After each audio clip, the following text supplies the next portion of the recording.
Hello, Yakalope. I guess it's just me and you right now. Hope there's more join. Hello. Oh, we got 13 up now. I don't know how this is going to work. I'm trying to get my internet to work here, but I had to tie it to my phone. And what's happening? I don't know. You guys tell me. This is Q&A. So I'm trying to get it. How's Texas? It's cool and been damp. We're trying to dry out right now, but a lot of rain, a lot of rain. I ain't never seen so much rain in all my life. But anyway, trying to dry out a little bit. I need to get this to where I can see all your chats here or your messages.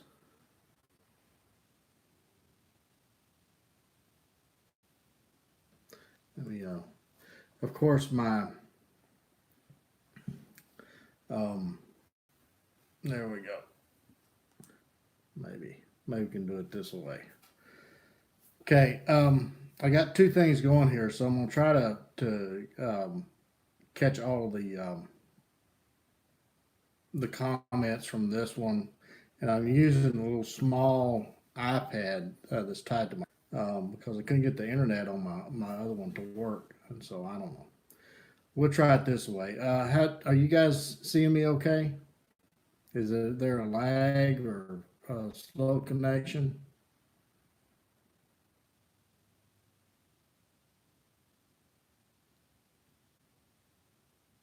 Am I still up?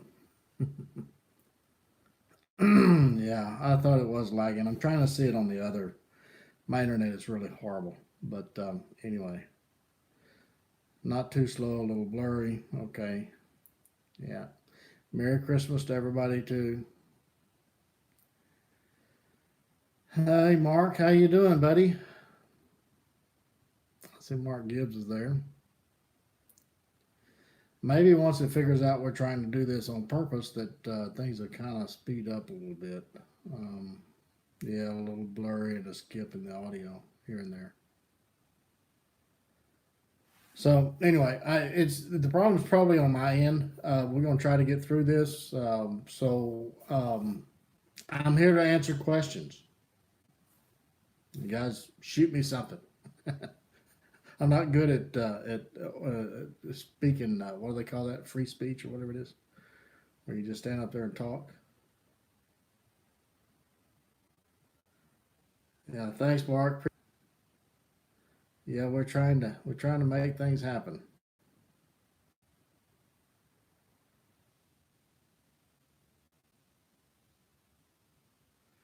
AEBL WCSK first one tomorrow.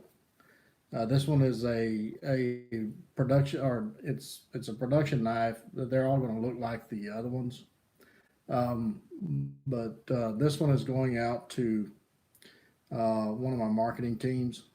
So anyway, it'll be mailed out tomorrow. See, it's got the AEBL right there, AEB. So they'll look like the other ones. It's just that the steel's different. I mean, same knife, same WCSK, just different steel. And they will start at 120. So if you got a serial number above 120, then you're going to have the option of changing your order to AEBL once it's released January the 1st. Um, Michael Zager, I'm sorry if I butchered your name, buddy, but from Modesto, California, how you doing?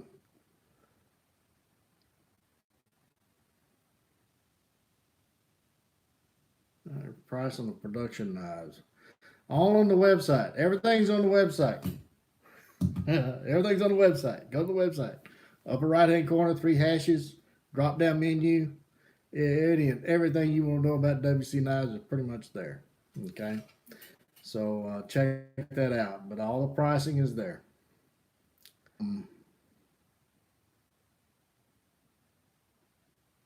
Aloha from Hawaii. How y'all doing in Hawaii? It's pretty early there, isn't it?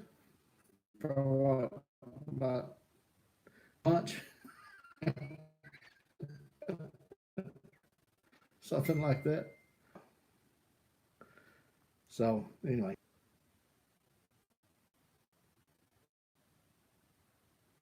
4 p.m. a 5 hour or 4 hour difference.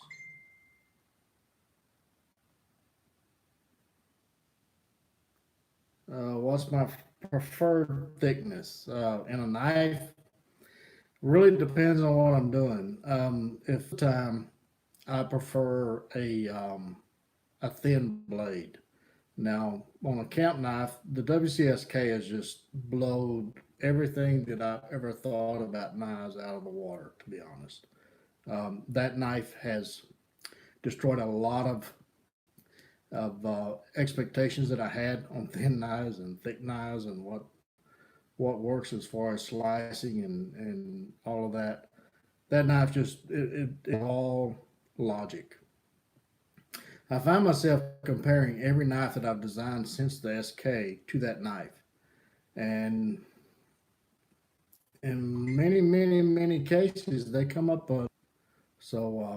That SK, I mean, it excels at everything that you would think a. It's not a big knife. It's kind of a, I would say a large knife, but not a big knife. But it excels at everything you would think that a large knife should do. But then it does the small task very well. So it just in the kitchen and everywhere else that knife was designed to be used, it continues to surprise me. So um, it's kind of hard for me to say what thickness I prefer because it depends on what task I want to use the knife for. But in the kitchen prep, slicing vegetables, things like that, thin bladed, full flat works really well.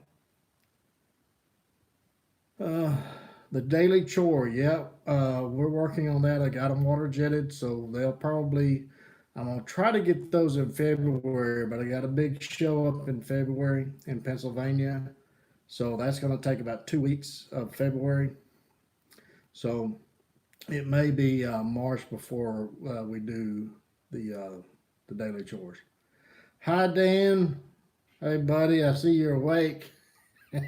Talked to him earlier today. He kind of passed out on me. He had hip replacement surgery this week. So good to see you up, buddy. I show off the SK at work and everyone is impressed. Well, I appreciate that. Tell everybody about it because I mean it's about to explode. I think once everybody sees it and uses it and understands it, then I mean it's just a phenomenal knife. And I'm not just saying developed it and designed it, but it really is. Everybody that's used it has just been kind of blown away. Um,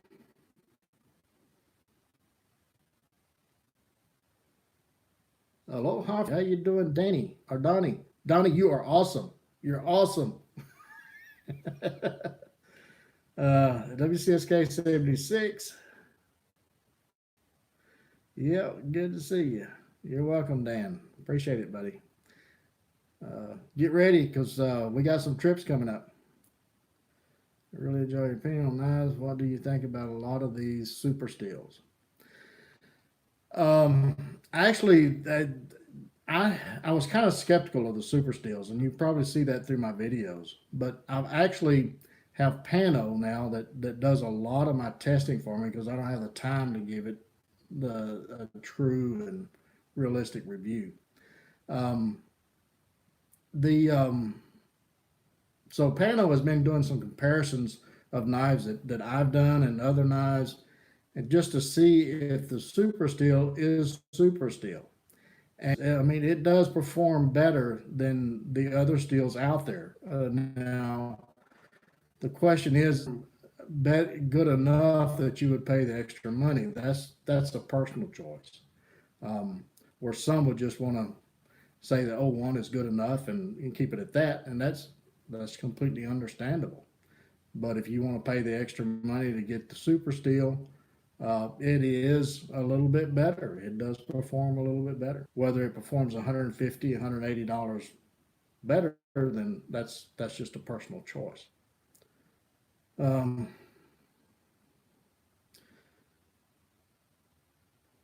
think a little bit. I think that's how you pronounce it. Yeah, I appreciate you handing the cards out, buddy.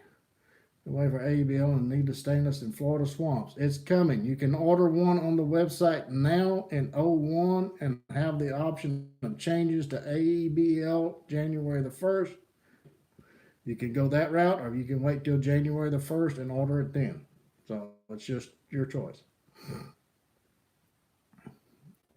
Thanks, Chris. Appreciate it, buddy. Yeah, I try to get the best knives I can out. Yeah, Pano's on now. He can, if he was doing a group thing, he could tell you about the testing he does. But go over and see Northern Woodsman Elite.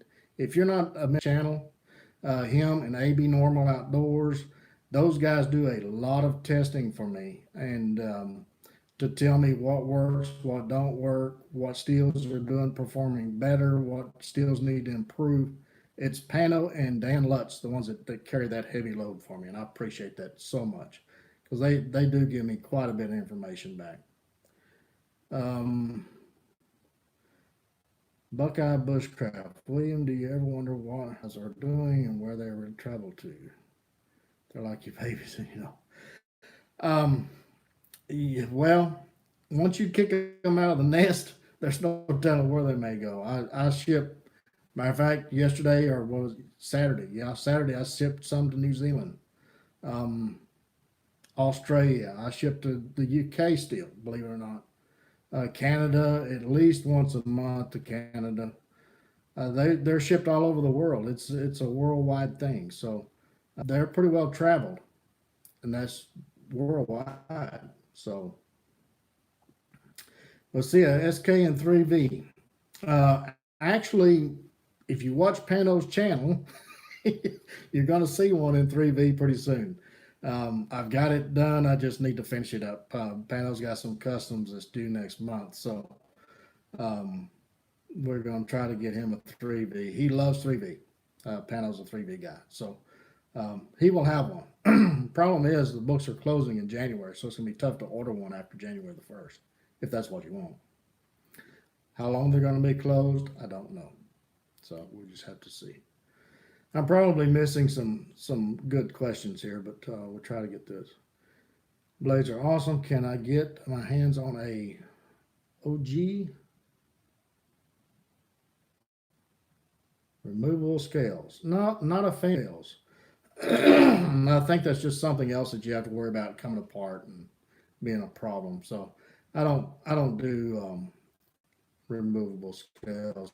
If you want to order a custom, I'll do it. But again, books are closing January the 1st. So for how long, I don't know.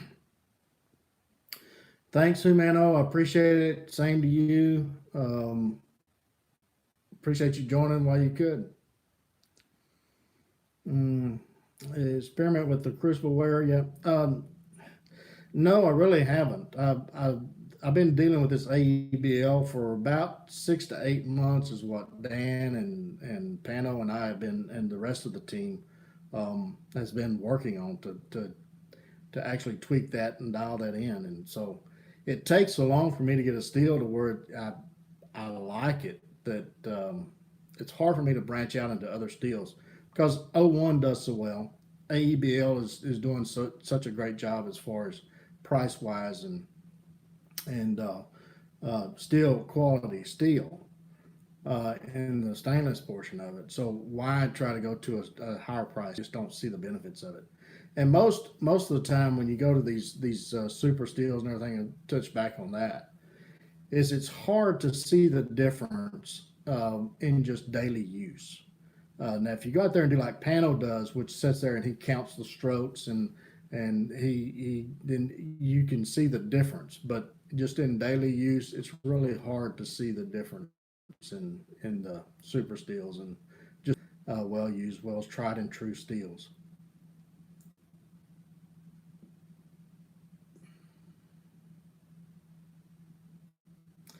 Any hunting and camping? My hunting grounds is underwater, folks. We have had so much rain. Last week we got another 10+ inches, so it may be out for this year. I'm not sure. It's going to be a couple of weeks yet if I do get to go. How many employees? I don't have any employees. It's just me. I do outsource a lot of things. I am starting to outsource some handles now. There's another little small knife shop in town that is trying to get started, and so I'm kind of helping him out a little bit and throwing some handles his way, and so he's doing some handles for me on a lot of the production knives. So anyway, I am doing that. And of course, Stitch Gear is doing the sheaths, so that helps out quite a bit. Mm, work on a cookery in the recent past. Done anything with a parang? Yeah. There's been a lot of parangs. Go to my website, wcknives.com. Look at past work webpage, and you'll see some parangs in there. If there's a knife shape out there, I probably tried it or done it or at least attempted it. Um,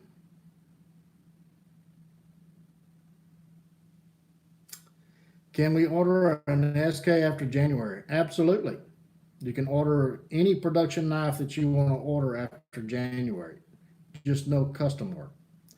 The only thing that's changing is I'm not doing custom work where you order a knife the way you want it. I'm not doing that anymore. I'm making the knife and saying that's what you get. Basically, is what the change is. So, yeah, all the production knives on the website will still be sold as they are. And depending on workload, there may be others added as a production knife. The only difference is there's no changes. What you see on the website is what you get. So that just allows me to lay 20 on the bench and do 20 at a time. Don't have to worry about different colors, different pins, different things, different sizes, different shapes, and all this other stuff because that takes time. And also, the other part of that is talking with customers and making sure they get what they want. Changes here and there. It just takes time, a lot of time to do a custom knife, and especially when things are changing and the customer to say something else that they want and say, I'd rather change it to that, and you're about halfway done with it. So it's just things like that that I've decided that it's best that I concentrate on the production line and the marketing right now. Now, will the customs come back? They will. I don't know that they're going to come back the way they were, but I will do some sort of custom work in the future. I just don't know what that is yet. Dad, Dad's 80. Well, he'll be 87 this month, so he's slowing down a little bit. Um, Having some little bit of health issues, but he's for his age, he's getting around pretty good. He does run his lines at least once a day. I mean, we live on the lake, so he does run his lines once a day at least, and if the weather's not bad, and so he's doing okay. We just haven't been able to go camping because everything's underwater. So, um, my wife asks, how many more knives do you need, Steve? How to answer that without. Oh man, I don't want to get into these family things. Um, you can never have too many knives. I mean, look at a kitchen. The kitchen has more than one knife. Butchers. So I don't know. That's the only argument that I can come up with. But good luck to you. I hope if you ever figure out the argument for that, let me know because I get that question a lot.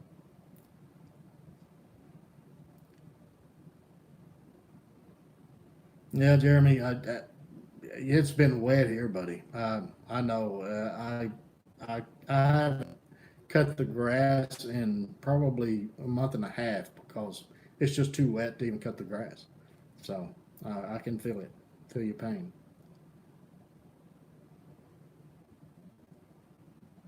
How many more shoes? Yeah, that's a good answer. That's a very good answer. Okay.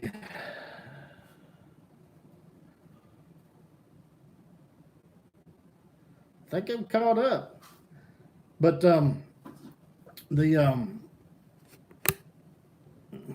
lubricate the old pipes here.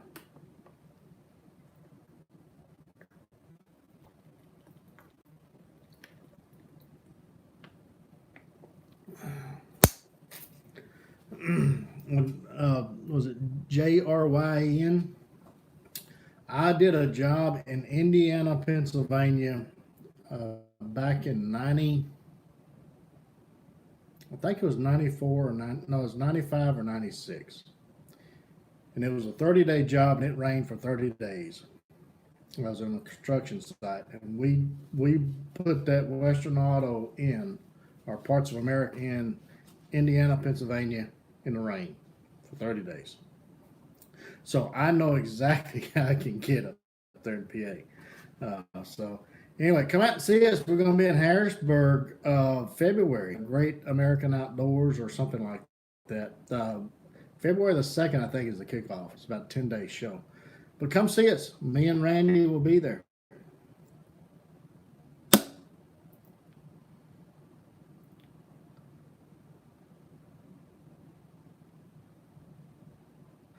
Yeah, Chris, that WC Neck Knife, I guess that's the WCNK you're talking about. It's starting to, I discontinued that for a production knife because there seemed to be no interest in it, and I needed a slot. So I don't know. That may come back. That may come back. We just have to see how things go. I'm still kind of waiting to see what Blade is going to do. I haven't heard anybody getting notices that they've been accepted at Blade. So I don't. I heard that Blade was bought out by a different company. So I'm not sure how that. I hope to see you there. Yeah. Well, I hope you have a happy birthday. Come by, buy a knife. And I'll wish you a happy birthday then. You tell me who you are. Alternate from the production runs. It depends on how the shows go. I'm just kind of waiting. I'm looking at maybe being at the Dallas Blade show, but I'm kind of waiting to see about the Atlanta Blade show. If if they keep hesitating, I may just go ahead and book the Dallas and not worry about Atlanta. But I have so many different knives that I can run that I know that the Saner Scout will be released. The ones that's been ordered already will be released in January or February. It may be pushed into February, like I said in the video, because my plate's getting a little full trying to get ready for this big show in Pennsylvania. But the I think that we're going to at least have one blade every month, try after February. Um, so we'll see how that goes. But there's so many different styles that I can go through probably a whole year without bunching up the same design over one year anyway. So we'll see how that goes. It depends. If everybody wants a certain design and I get a lot of requests for a certain design, then I may put that in the rotation. Yeah, Saner Scout update. Those is ordered. I think there's like 12 or 15 of them ordered right now. They are water jetted. I just need to get them heat treated and put handles on them. And so I'm trying to work those in, but it may be February, middle to late February before I get those out.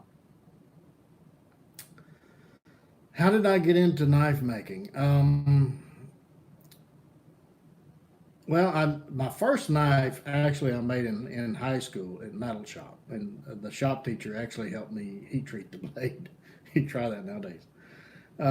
But then I got out of it, and I've been a knife collector my whole life. At one point, I had over 600 knives and two big gun safes, and so I've been a knife enthusiast as far back as I can remember. When I was just walking good, mom and dad told me stories about me having a knife and wanting a knife, and dad finally gave in and let my dad give me his Barlow, and he broke the blade off of it so it wouldn't get hurt. I wouldn't have it after that. So, but anyway, I started making knives by accident. Really, I wanted a crooked knife, and I couldn't. I saw the one Ray Mears had, and so I decided I ordered one from a place in Canada, and when I got it, the blade was just too thick. it was too short. It just didn't work too well at all. So I decided that I would make one. I had a little 6-inch file in the shop, and so I annealed it with a fire in the backyard and watched a few videos on YouTube of how to heat treat and all that. So I annealed it in the backyard in a red oak fire and bent it and ground it on a little Harbor Freight 1x30 and then I hardened it and heat treated it again. And it's that once I did that, I say, hey, it took me about 4 times to get the heat treat where it was usable.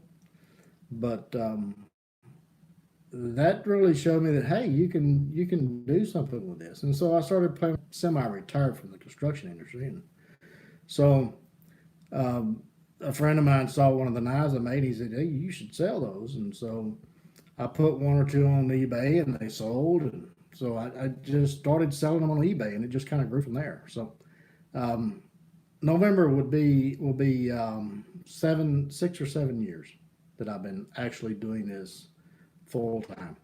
So uh, Hog's Tooth. Ooh, Hog's Tooth may be a tough one to do a production run on. It's hard to say that never, but that would be tough to do that.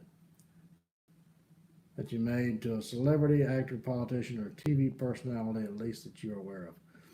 Not that I'm aware of.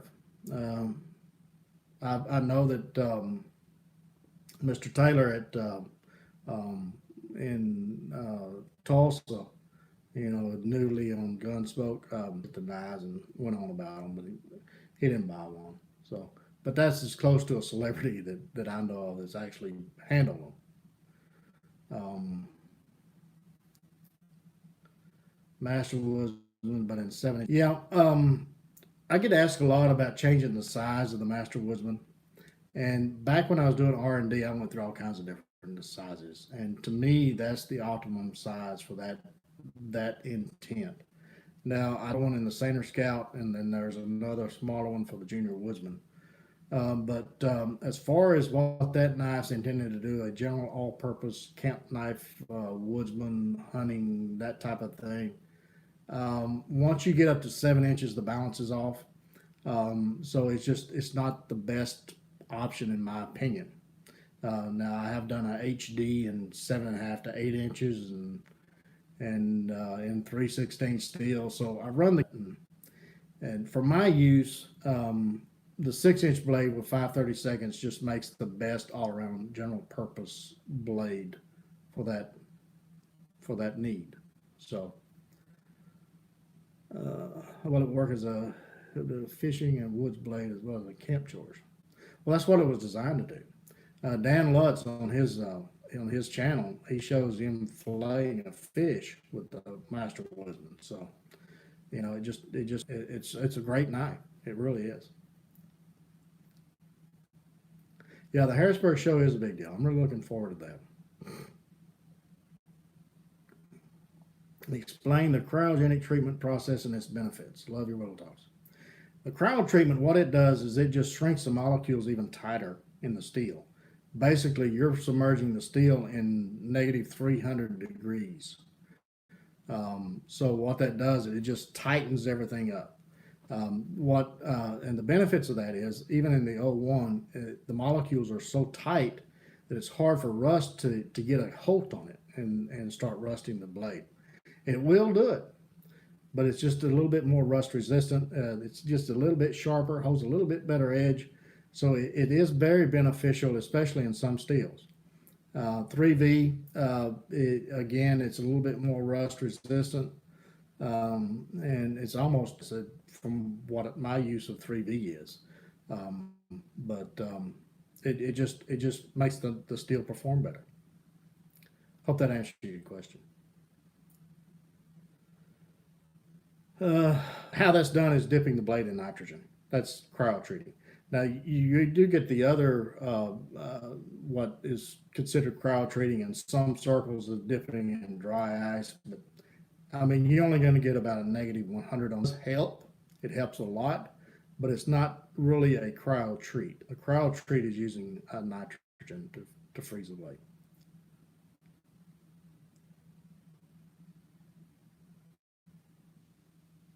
Use my SK neck knife all the time. You're talking about the WC-NK. SK is a little bit big. This is SK. That's a little big for a neck knife. You have a big neck, like that guy in Florida. Um,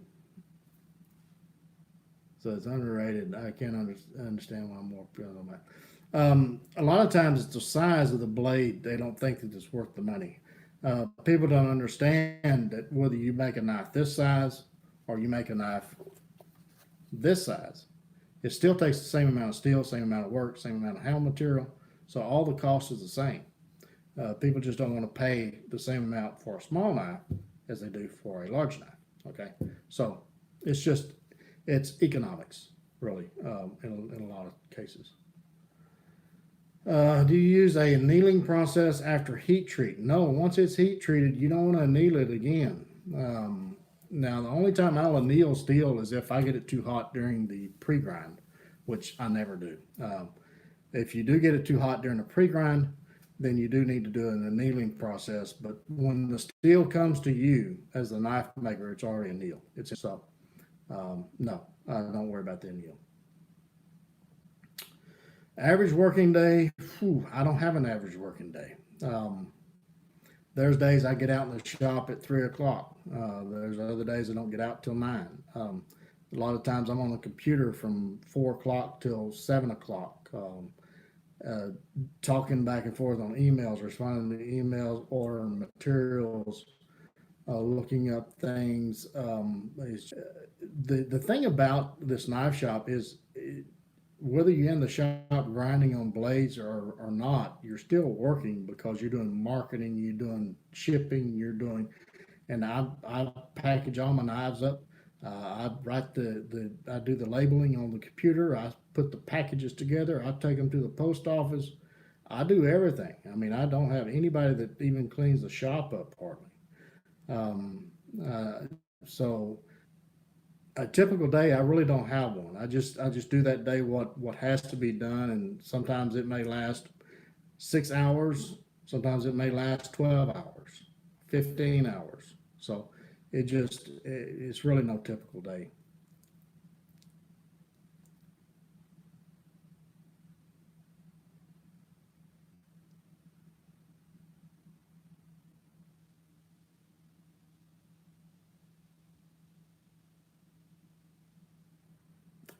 My father ever made knives himself, designed any? No.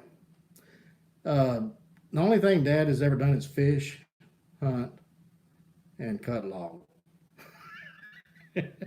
that's that's all he cares about doing, and that's all he's gonna do. So no, I mean, a knife to him is just something to use. It is not pretty. It's not something that he enjoys using. It's just something. So um, the only thing that gets him excited is a big catfish.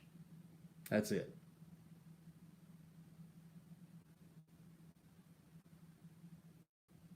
Yes, Harrisburg show will have knives for.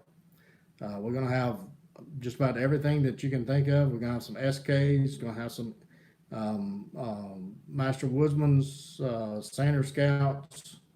May have a junior woodsman or two. Just an assortment of knives there. So we're trying to have quite a group of them. So yes, that's what I'm going for, is to sell knives. Yeah. Uh, we were talking about being a vendor for Dave Canterbury at the annual Pathfinder game. I was there last summer, and sold a few knives from Stitch Gear's table. That's a big haul for me. But I don't know that I'm gonna go back or not. It was nice to see everybody, nice to see Dave again. And Dave asked me why I didn't have a table, but it's just a lot of work, and I just don't really have the inventory for that. But it's quite a ways.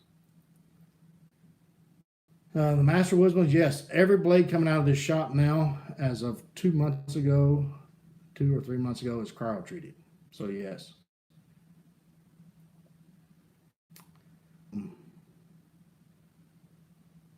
Thanks, Stephen. Appreciate it, buddy. Glad you got on. Must be pretty late out there where you at, down there in Australia, in the land under.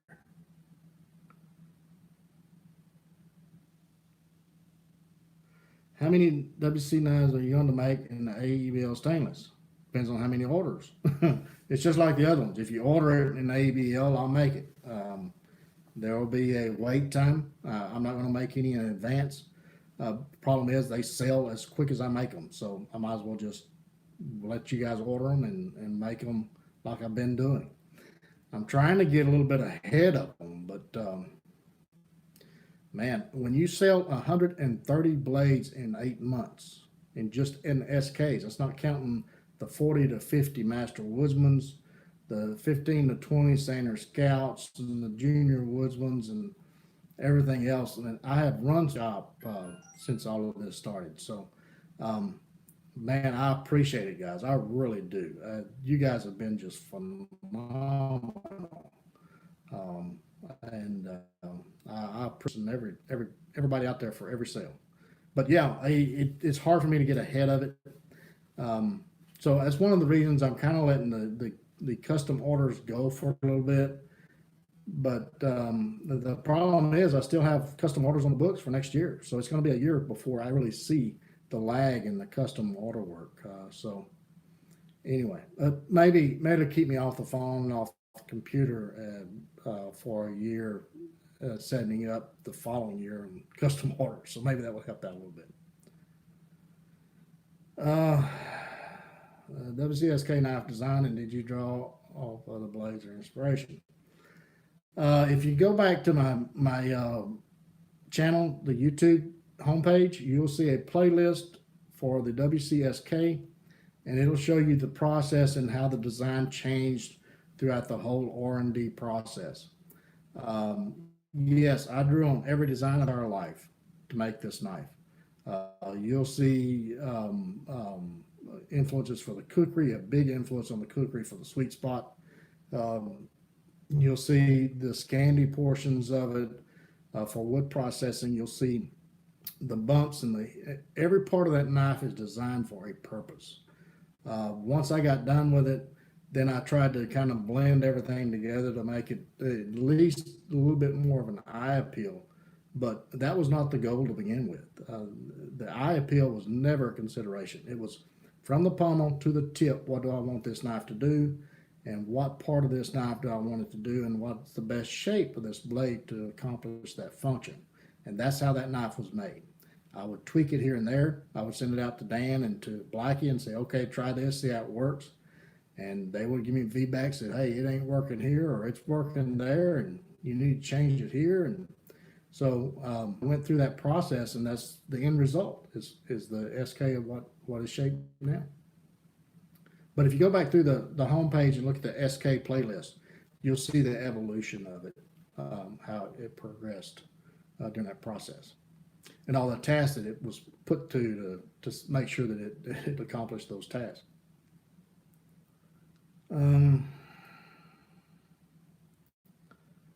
Wait time on the Sander Scout blades. I'm still going to get those done in January, February. So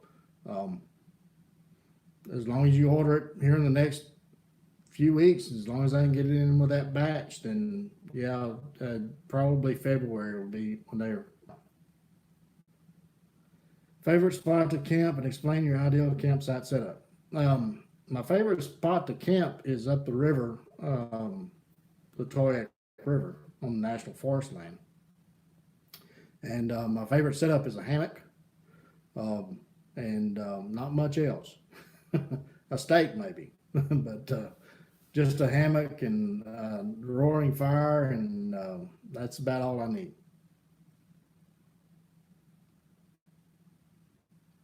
Sander Scout is 120 days. No, nobody said 120 days. I always said in the beginning that it would be January, February that they would be.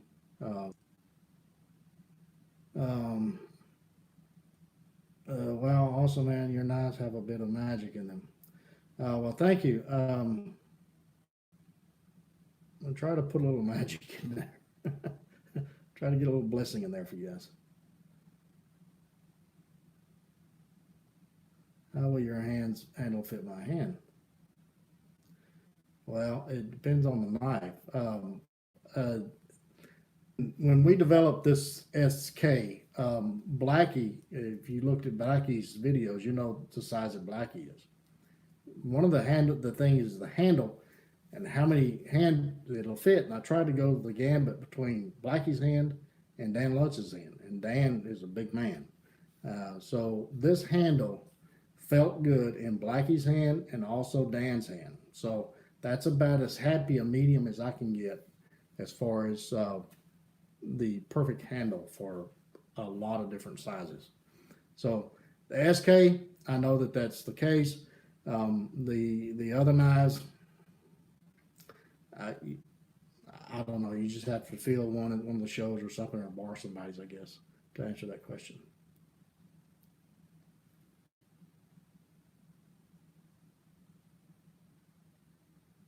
What's your favorite other knife besides your own? The Swiss Army knife, Trekker, favorite knife as a folder.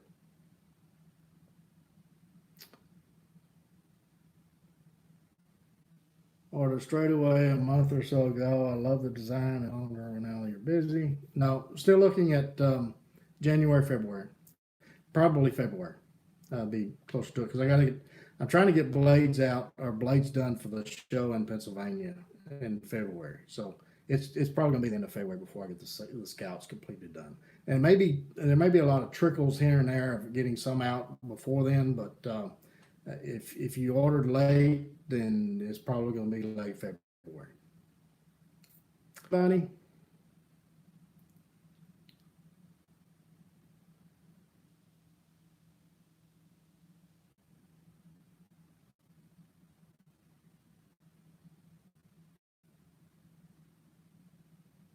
Time frame for the SK and the AEBL. SKs are 90 to 120 days. None of that's changing. The only thing that's changed is you have the option of getting AEBL or O1. That's the only thing that's changed. They look the same. The duration's the same. They cut the same. Well, AEBL cuts a little bit better because of stainless, but they're all the same. It's just one's AEBL and one's O1. That's the only change. Okay, and that's January the 1st when you order that. Or you can order it now and get the option of changing after January the 1st. I will let you know before I fabricate and give you the option of changing the AEBL. That's what you want to do.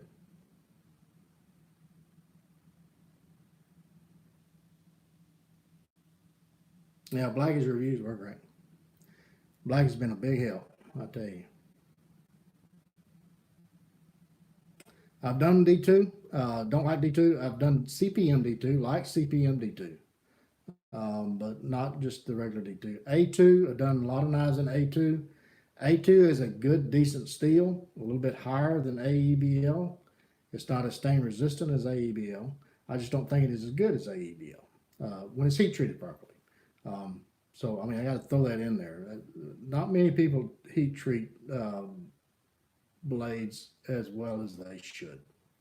A lot of times they just go by the book and say it's good. But the book is written by engineers, and the engineers are going to CYA. So that's not the optimum for that steel. You have to play with those numbers and tweak it here and there to get what's best for the task that you're trying to perform. So 1095 is it's a good steel, but that's about all it is. It's not something special, to be honest. It's just a basic, good, decent steel. O1 is so much better, and it's heat treated right. Now, if you're not getting above 60 on your O1, you're just wasting your money. So anyway, well, what's your choice out of the AEBL and O1 and why? Because I think I need to ask you again. Okay. I knew I was going to get this. I've said this in other videos, I think. It may be in the introduction video that I haven't released yet. But anyway, AEBL in the SK, our findings in the testing phase of this, it holds an edge about 30% longer than my O1. It is more impact resistant than my O1.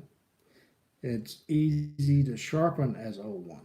So, and it's stain resistant. I mean, it's not resistant, it is stain proof. If you can see in that introduction video I did, that knife coming out of the bucket, that's walnut stain. And Dan said that's what he used to stain his traps with.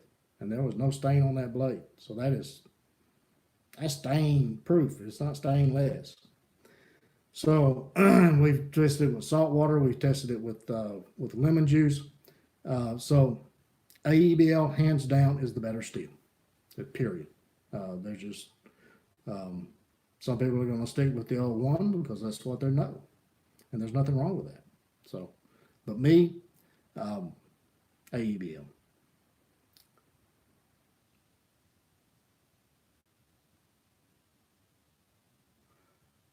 With the SK Whittle R&D videos, and you'll see me carve a net needle with one, spoons with one. It will carve any and everything that you want to carve. It is the best carving knife that I've ever used, whittling knife. Like I said, that knife has exceeded every expectation I've ever had of any knife. So, yes, whittles very well.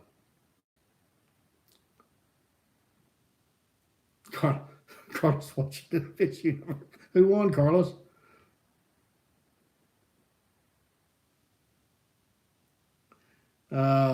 Wait time if you get on the books for a custom order. This has nothing to do with the production knives. Custom orders is a year, 12 months. All of this is on the website, folks. It's on the website.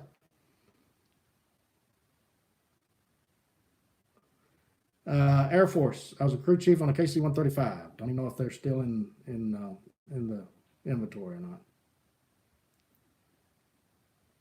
Yeah, Air Force yourself. Good.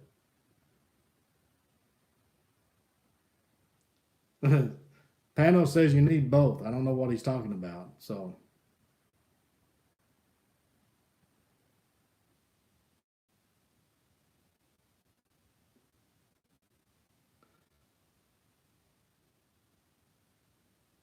how long is the learning curve for the SK? About 2 minutes. About usually what it takes. About 2 minutes. There's no really learning curve on it.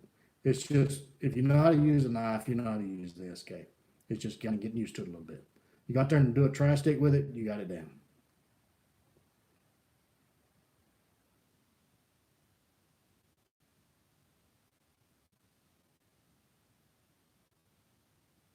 Yeah, Stephen, that Sportsman, man, I tell you what, that is a fantastic little game knife, kitchen knife.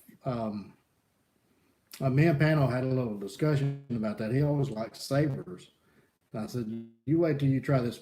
So I think he became a believer in the full flat after that.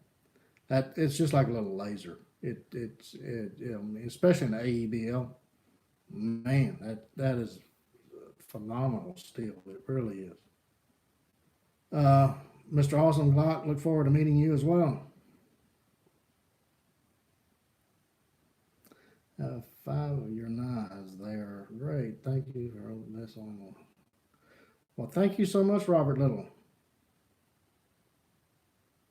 Yeah, Junior Woods is a great little bushcraft knife. It's man, it'll chew up some wood. I tell you, go through wood like an angry beaver. That's a pretty good analogy. So KC-135 still in service. They still burning water? I was on the A model. It was old water burners. They probably got big fans on them now.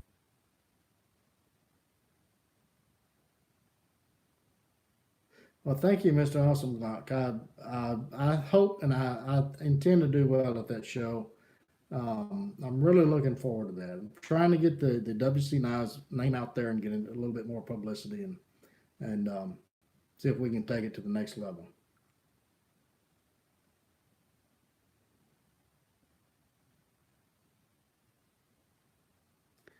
Making a machete. Well, Carlos, I made a bunch of machetes. You bought one or two of them.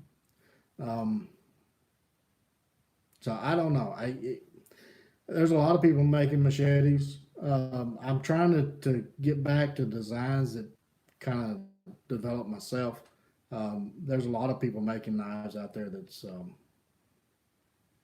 run of the mill. I won't say run of the mill, but it's the same old designs, and I really want to do that. I want to make the designs that I develop, and this to me is the better wheel. You know, after using it, I think that it's the better choice. Yeah, that that full flat, you would be amazed at the full flat, Stephen, compared to the Saber. Thanks, Malcolm. I love your packs. Awesome packs, man. I love them. Hey, if you guys haven't got a Hidden Woodsman pack, you need to go buy them. Three or four of them. The quality and the workmanship and the durability and the thought process behind them and the usability of them is just bar none the best packs out there. So do yourself a favor and go buy them from Malcolm. The Hidden Woodsman.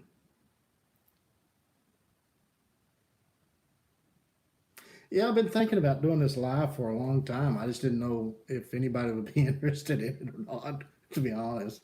Uh, I didn't want to be just me and one other guy on here for it.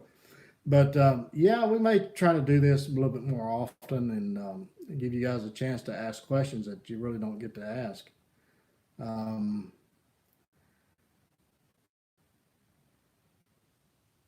yeah, Jared, no, yeah, you're doing live show.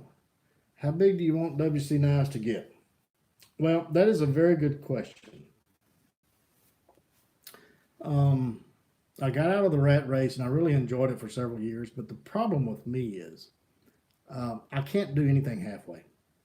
Um, I have to go at it the, the hardest and full host and do the best that I can at everything I touch. So, um, how big do I want it to get? I want it to get as big as possible. If I'm gonna do it, then I'm gonna do it. When I built this the shop, that it's no longer a hobby; it's a business. And once it became a business, then why not compete with Case? Why not compete with Buck? Don't sell yourself short in anything you do. Go at it with the whole heart and grow it as big as you can and enjoy every second of it. So, hope that answers your question. Keep up the awesome knives. I'm gonna try to. I'm gonna try to. That is the intent. Well, thanks, Jim Trails. I appreciate that. I'm just honored to be in the same. Malcolm, he makes a fantastic product.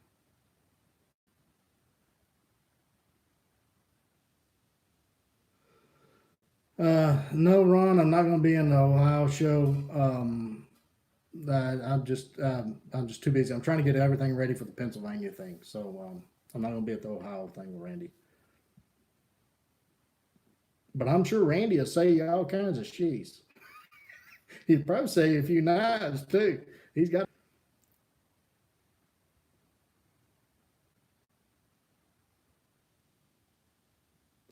Yeah, Carlos talked about Dad earlier.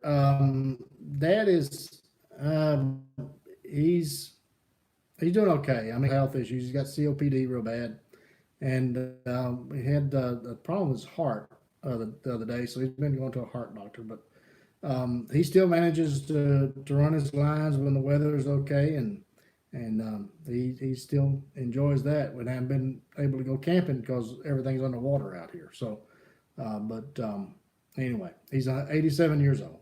For somebody that age, he's doing pretty well. Northern Woodsman production knife. Well, Pano would certainly enjoy that. um, I don't know. We'll see. We'll see how things go. Never say never. We'll see how things go here, and if I can get a break in and work some in, yes, I will. I will do that.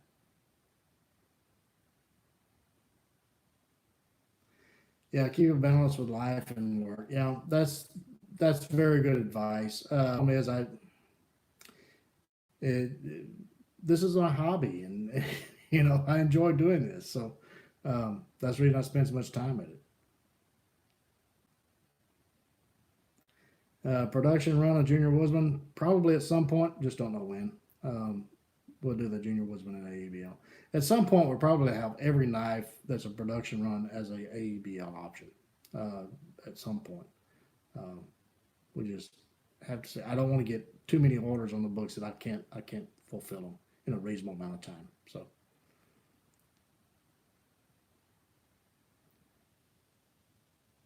yes, all SKs are continuous serial number.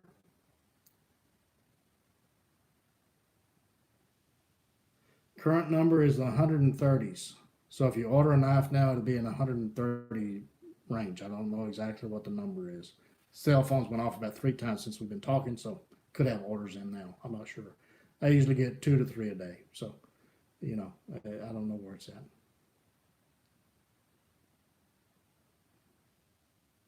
And they will all be just like this. See, this one's 120 B. See the dark area here, folks. I do not do high polish.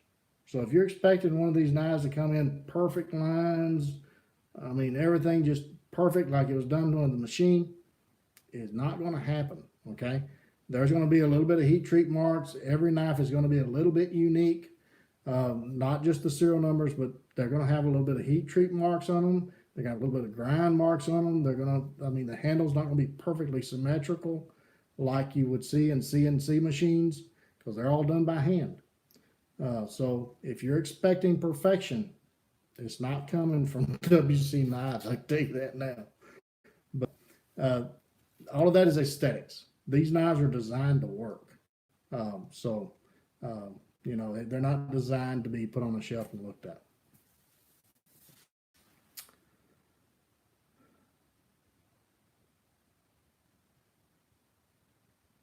When it goes to stainless, yeah, you would be very happy with it. I mean, I'm been very surprised and pleased with the AEBL and how they're testing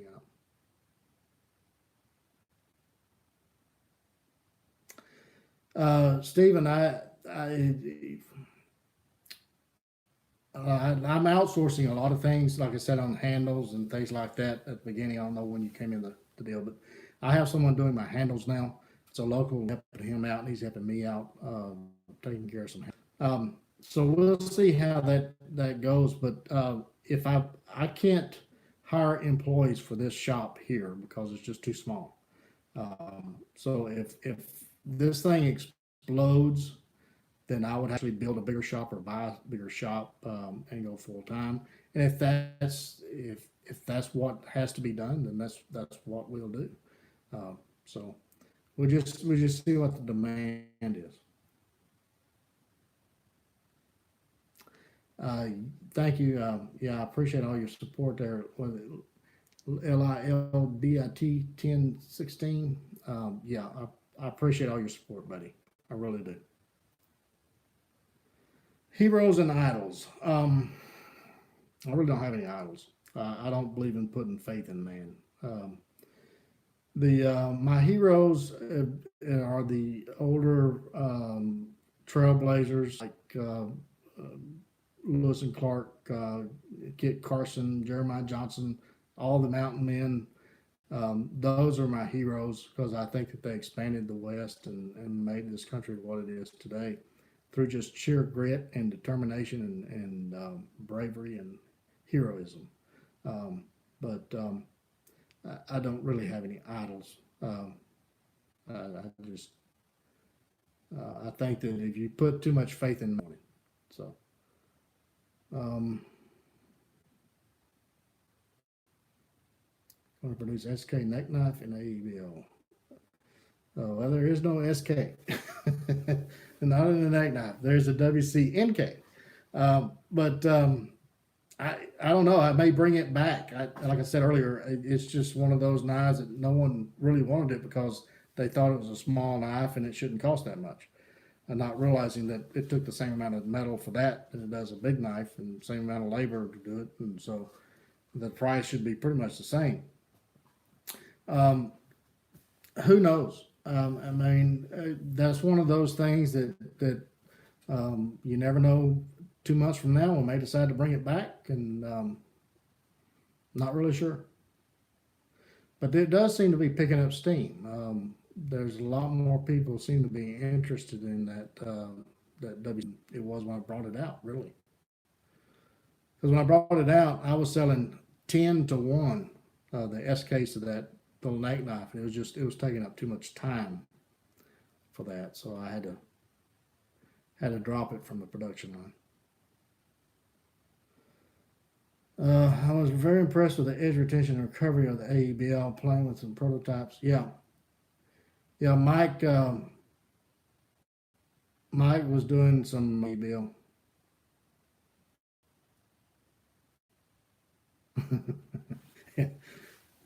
You weren't ready to turn in another order, Mike? Is that what you're doing before January the 1st?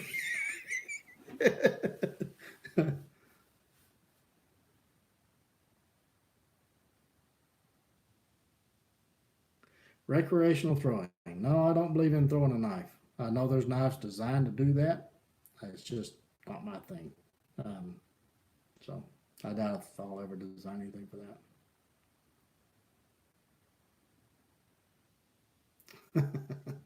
Those who knows our perfection is others that aren't perfect. Well, thanks, Dan. But I mean, I'm not into pretty. I mean, look at this. This I'm not into pretty. I used to collect knives, and they sit in a safe, and I just got sick of it. And if I can't use a knife, then I don't want it. So my knives are not made to sit on the shelf and look and awe and goo. A little bit of scratches here and there and things, and they're not going to be the high polish and all the grind lines perfectly lined like computers made them. So just expect that. Each one is unique, not only in serial numbers but also in the the knife itself. You can tell them apart. Outgrow your shop very quickly. Appreciate you having. Well, I anticipated that because that's the reason I made this shop to where it's kind of an apartment. Because I know where I live, nobody's going to buy a shop out here. So I made it to where it's kind of a lake house. So if I ever did decide to sell out and move to town and actually put in a factory, if you will, then I could sell this place pretty easy.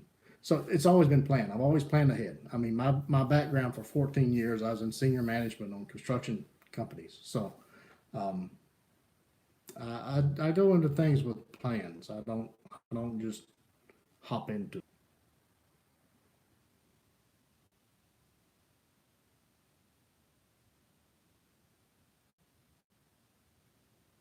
Yeah, Mike, that NK, I used it on camp here last spring. It's a phenomenal little knife. It really is. Once people use that, I think that it's going to take off really really well. It's just a little bit different. That's the problem. It's probably going to take a little getting SK. It's taken about a year to people to kind of take you around the size and the shape of it.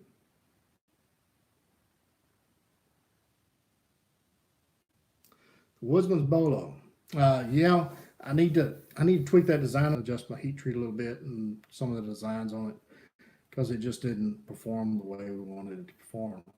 So it's not thrown completely away. It's just put on the back burner for a little while. Um, but maybe I can get back to it. That's the other thing. If this company keeps growing like it is, then I'm gonna have to step back and get some people in here so that I can still have that to come up with and work different designs. But um, that's also in the back of my mind as well. Knives are pretty. I don't do pretty, but thank you. Um, Thanks, Richard. I appreciate that. I'm going to try to keep up that craftsmanship for you. Now, Ron says, I have pretty knives that I use every day. A couple of years. Well, he does have some knives that are right on the edge of pretty. He's got some pretty good knives there. The Woods Journey is unique. It is a hard horse. Back up for that. Okay. Yeah, that's the one with the pearl handles, the blue liners. I think a pretty knife. And Graham, if I ordered a sportsman, would I be able to customize the handle shape a bit? You better order a custom now. Custom orders is closing January the 1st. Um, Anytime you change anything on a production model, it turns into a custom.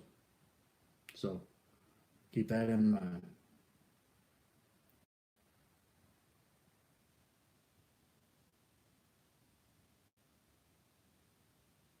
Yeah, the wrap presents to send back home.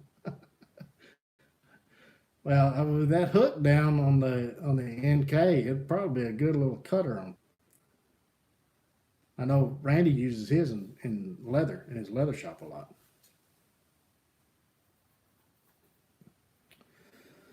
You may intend your knives to be pretty, but form follows function. Painter, yeah, I agree. Form does follow function. So that's the reason I say that the knife design, eye appeal is not the goal when I design a knife.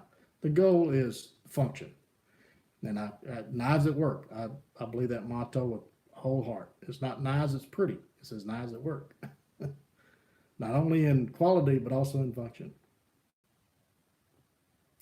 Ideal handle material. Number one would be probably canvas micarta. Number two would be a G10, and they're pretty close. They kind of alternate every now and then, but yeah, micarta or G10. The SK sharpen as easily as the Wisdom. Yes, yes. They're all the same angle. The SK has 11.5 degree angle on either side, 11.5 degree angle on either side. So yes, both are easy to sharpen.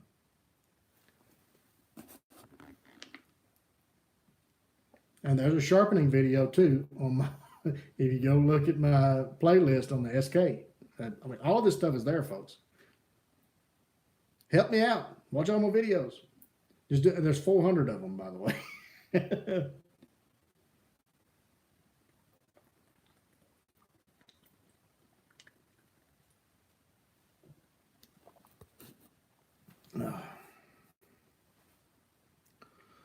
All right. What else? Man, this is great that there would be this many questions, but this is awesome. That we have 41 people now, watching right now.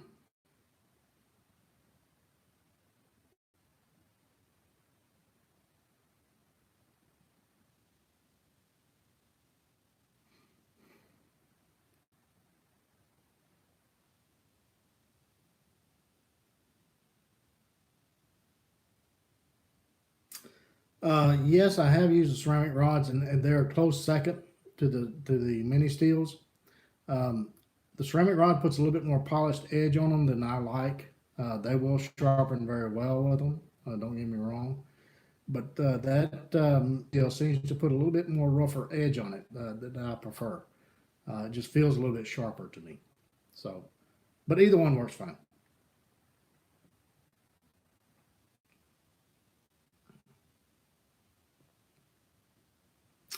Don't have any new designs coming this summer at this point. I don't know.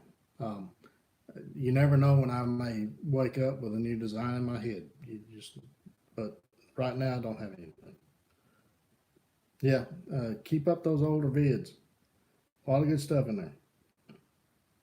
For the holidays, no, I'll be working. I'm not a big holiday guy. Even since I was a kid, we never really went too far with holidays. It's just, I don't think that they're supposed to be what they're supposed to be, or so I don't get involved in them. It's just too commercialized.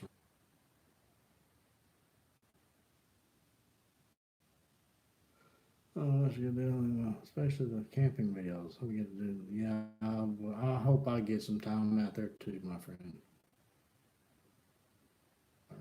That's good stuff there. Yeah. Thanks. Appreciate your support. Appreciate y'all watching. Refreshments. I thought you was bringing it, Carlos. It hasn't arrived yet. Plan to do some more live feeds in the future. This is going very well. I didn't know that how well this would go. A little apprehensive, but this is going very well. Yeah, Whittle Talk inspired. I can't just come up with something and say I'm going to do Whittle Talk. It's just one of those things to where I'll think about something for a while before I do Whittle Talk. And I want it to be inspirational. I want it to be uplifting and educational. I don't want it to be just something out there just spouting something off to put a video up. I want it to be worth somebody watching it, or what I think somebody should be watching.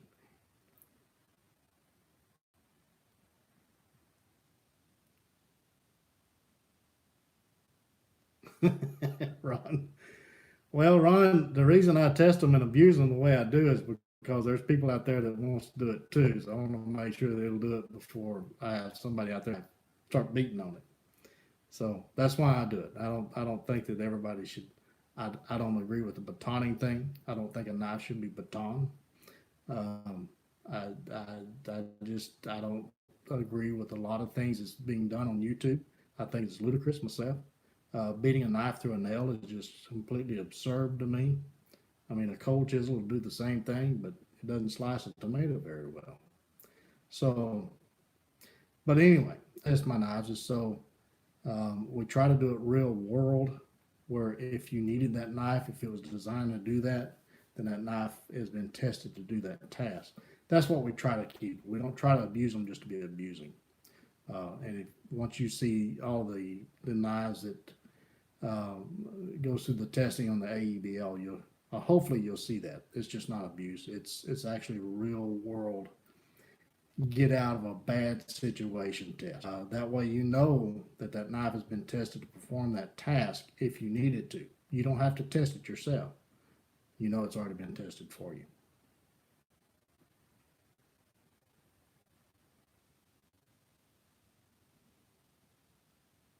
So the sharpening video on the Woodsman, we'll look at the NSK. Yep. Go to that playlist on the WCSK, the William Collins Survival Knife, and there's a sharpening video there. Movie star now, huh? Well, no, not quite. John, all my hunting grounds are underwater, buddy. So if the water recedes a little bit, yeah, I'll try to get out there and go hunting, but hadn't worked out yet.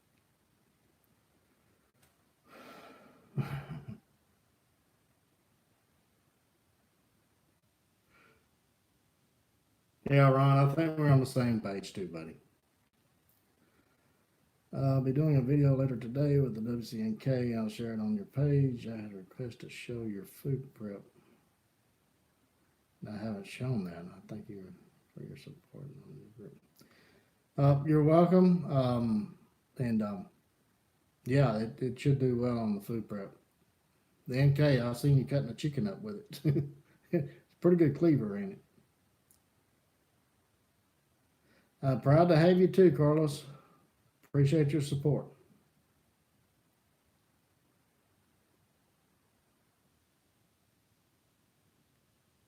Well, yeah, I don't plan on doing any cold chisels. This is not WC knives and 2C knives.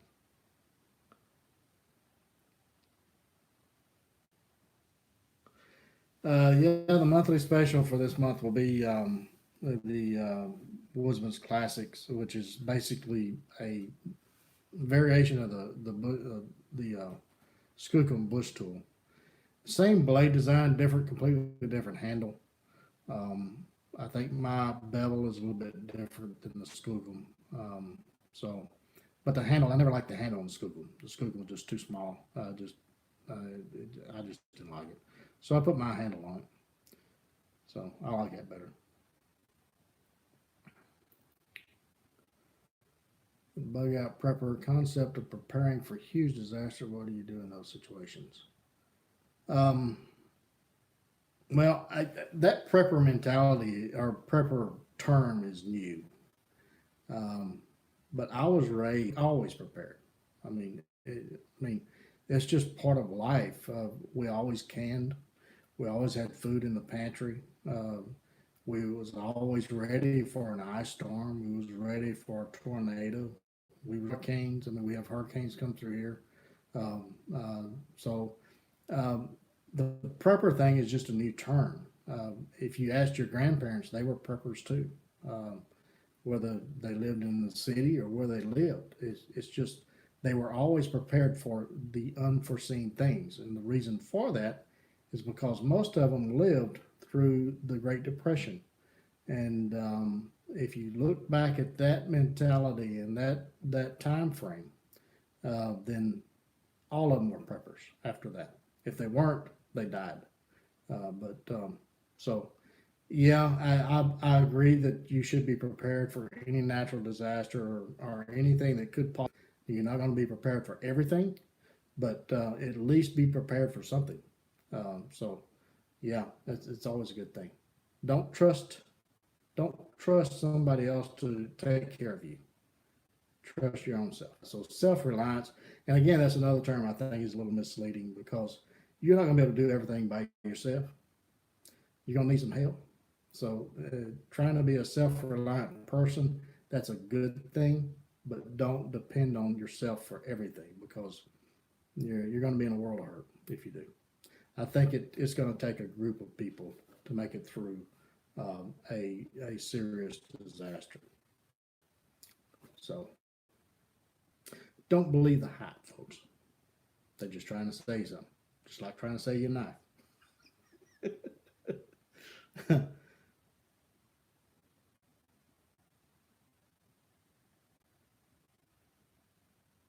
Flint Striker is not as fair.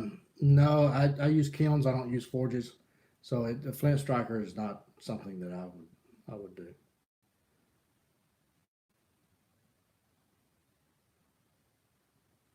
Well, order the SK, and when before I fab it, then I'll let you know, and you can tell me if you want AABL. I mean, or you can wait till January the 1st, and there will be a little toggle on there that you can order an AABL. So no, don't make crooked knives. I just don't have time anymore. So there's a lot of good people out there. I think Ben Orbson makes good crooked knives, and a few others out there. But no, I don't make them anymore.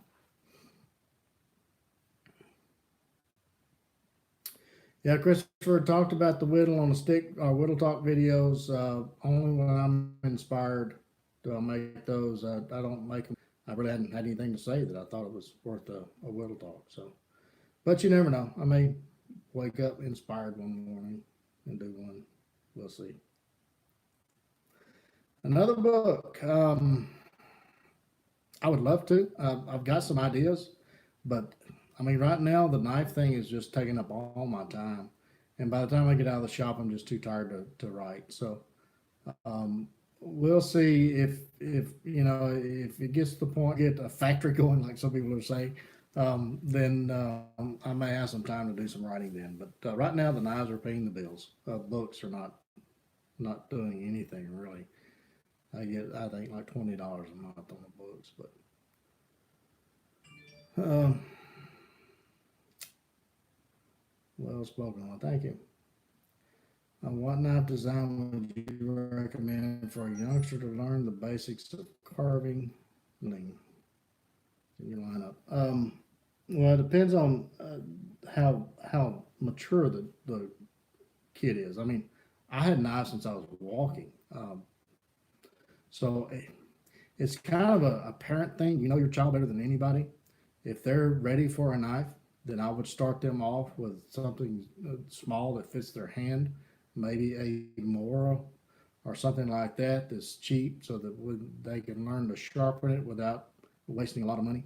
Then once they learn how to treat a knife and handle a knife, then you can step up to a custom made knife and go from there. But for the first knife, I would go with either a pocket knife of some type or a Mora would be a good first knife. Isaac, this is not a political thing, so we're not going to get into politics.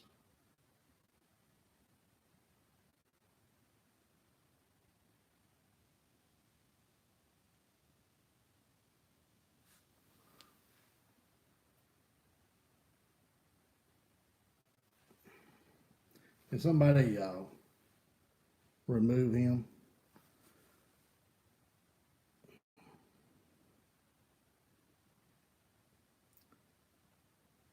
For a 7x72 grinder, any advice on what to go with or for making knives? Well, you want a 2x72. I guess that's a typo, but it's a 2x72 grinder. Depends on how much you want to spend. I mean, they can go anywhere from 1,500 to I paid 5,000 for one. So, um, you know, I would. It just depends on what kind of hobby. I mean, if this is going to be a long term hobby, or you just want to explore and see if it's something that you want to try out, then I would start out. And the way I started out was a 1x30 belt sander from Harbor Freight, and just to see if that's something that you want to do. Then you can graduate from. You can get a pretty decent belt grinder from Grizzly, a 2x72. I think they run about $500. But it's one speed and it's fast, so it'll hurt you if you're not careful. Be aware of that. But yeah, just to see if you want to get into it and try your hand at it, I would recommend just getting a 1x30 belt sander from Harbor Freight, just to kind of explore with it and learn how to grind and make sure that that's something you want to do, because it can get expensive. Thanks, Jeff. Appreciate you buying the book. Which one did you get?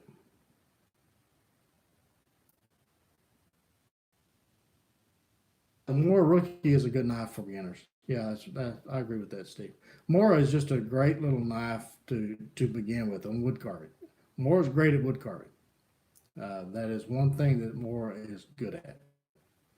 They're not good at anything. They're good at the carving and things like that.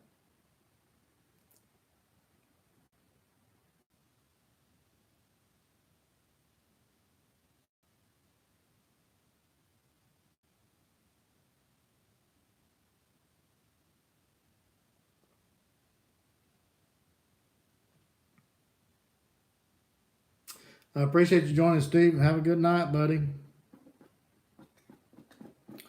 All right, we already went 20 minutes beyond. Does anybody got any more questions before we sign off here? We'll give it about another 2 or 3 minutes, see if any questions pop up. But I do appreciate everybody. It's been a very good. I haven't had too many crazies on here, so it's pretty good. Only one. Scandinavian Lucas. The Laukus that I've seen is not Scandinavian. The Scandinavian grind from Scandinavia, and I'm probably going to hurt some feelings here, but I'm going to go and tell you my opinion on it. The Scandinavian grind is designed for woodworking and in soft woods. So that's the reason once they get over in the States, using a lot of our hardwoods, that a lot of people are starting to put secondary bevels on them or do a convex to the edge to get its strength, so or whatever. So, but out there in Sweden and everywhere else that they're made, that the Scandinavian grind works because they all have soft woods. But when you start talking about their hunting knives are all convexed. If you actually look at them and put a piece of paper up to the edge on the side, you'll see that they're convex. They're not actually a V grind. So it's kind of misleading there. Anything that has some chopping or like the Lauku and things like that, then the true Laukus has all been convex, because they know that V grind is just a little bit weak for heavy tasks like that. So that's what I've seen, what I've noticed, and my take on it. And I'm not a fan of the Scandi. I do think that there's a place for it. That's the reason I put it on the Master Woodsman, a little place, is because they excel at carving. And if you can get the heat treat right, then that's a good grind, but not something I'd want to skin a deer with because it doesn't hold up very well. It's got too much of a wedging property. So anyway.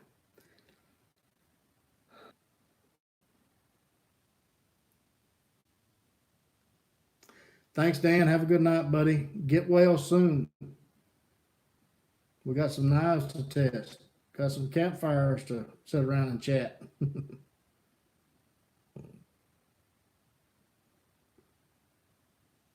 Well, I mean, you can go back through my videos and talk, and I talk about grinds and everything else on them. But um, I mean, the grind depends on the blade. But for a general purpose blade, I think a saber is the best all-purpose grind that you can get. Um, Not a huge fan of convexed. I just never cared for that grind. There's nothing wrong with it. I just never cared for it. I'd just rather hit a V grind and use it, and I can sharpen it out in the field a little bit easier. Now, yeah, you can sharpen a convex in the field with anything. If you can sharpen an axe in the field, you can sharpen a convex knife in the field. But I just prefer a V grind, and so a general purpose saber for something that's a little bit more slicing power, then I'll go with a full flat.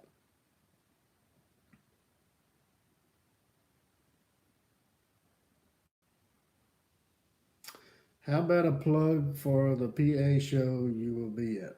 Um, yeah, it's on the events calendar on my website, Ron. It's the Great American Outdoor, I think, in Harrisburg. But it's on the events page of my website there. Wilderness Challenge, yeah. Get the Freedoms Challenge after that. It's a little bit different, but it's in that series. It's the next one in the series. So anyway, hope you enjoy it. All the feedback I've got from it, people have enjoyed it. So I'm sure you will too. Merry Christmas, Felix. Have a good night. Daily, we're looking at probably March. Doing a limited run on those. The saber's awesome, yeah. Okay. Welcome, Daniel. Appreciate you showing up, buddy, and joining in on the chat. And Graham, thanks for take care. Yeah, you too. Appreciate all your support.